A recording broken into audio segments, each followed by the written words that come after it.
Assalamualaikum warahmatullahi wabarakatuh. Berjumpa lagi dengan saya, Bapak Guntur.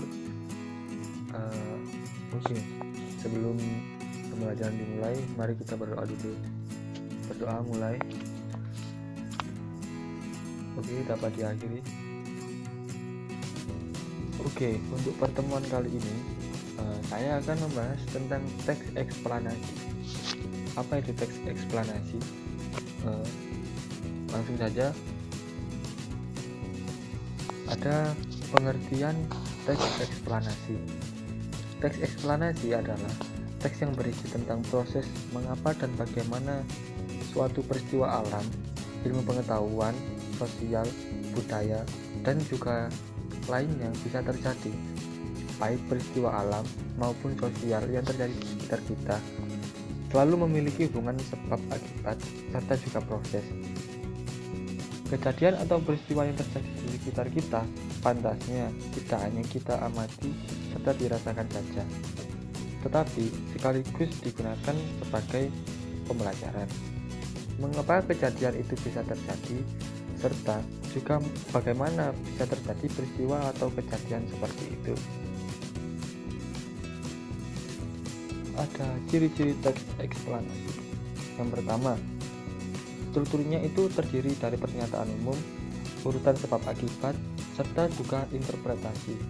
Yang kedua, informasi yang dimuat itu berdasarkan fakta atau faktual. Yang ketiga, faktual tersebut memuat informasi yang sifatnya itu ilmiah atau keilmuan. Contohnya seperti sains,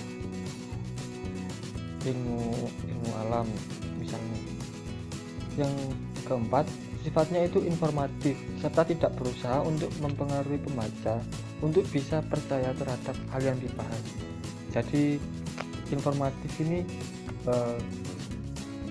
teksnya hanya untuk wawasan saja, tidak untuk mempengaruhi seseorang atau mensugesti seseorang agar percaya terhadap hal tersebut. Begitu. Yang selanjutnya, memiliki atau menggunakan sequence marker. Contohnya pertama, kedua, ketiga, dan sebagainya. Bisa juga dengan pertama, berikutnya, terakhir. Yang terakhir adalah artikel pendukung. Itu ya seperti contoh dari teks eksplanasinya itu. Misalnya teks eksplanasi sosial beserta strukturnya.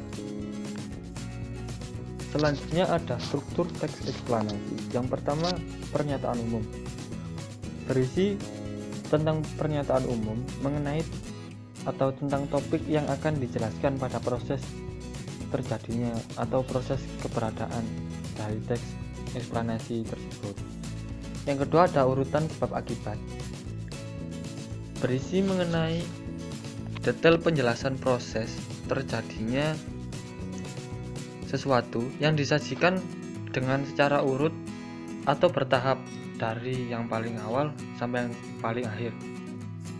Yang terakhir ada interpretasi. Ini berisi tentang kesimpulan dari topik yang telah dijelaskan. Yang selanjutnya ada kaidah kebahasaan teks eksplanasi. Yang pertama, fokus pada hal umum atau generik, bukan berfokus partisipan manusia atau non-human partisipan.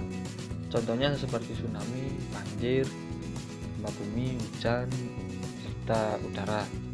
Yang kedua, dimungkinkan untuk menggunakan istilah ilmiah.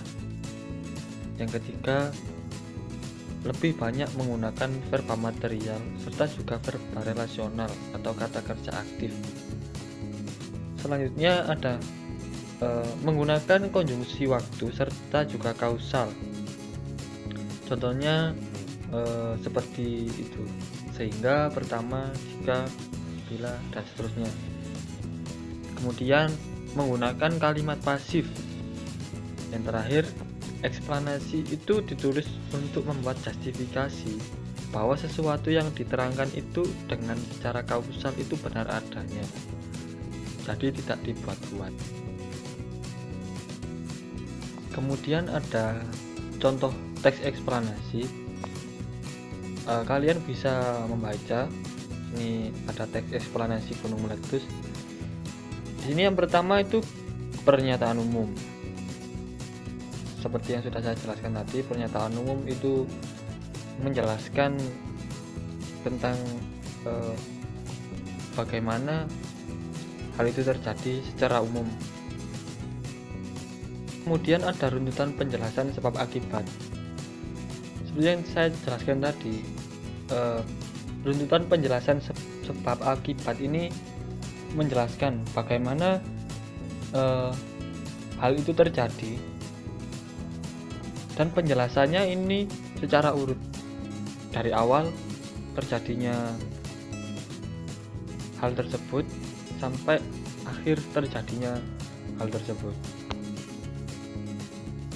Kemudian ada interpretasi. Tadi saya sudah menjelaskan bahwa interpretasi itu adalah kesimpulan dari teks eksplanasi yang dijelaskan. Saya akan memberi tugas.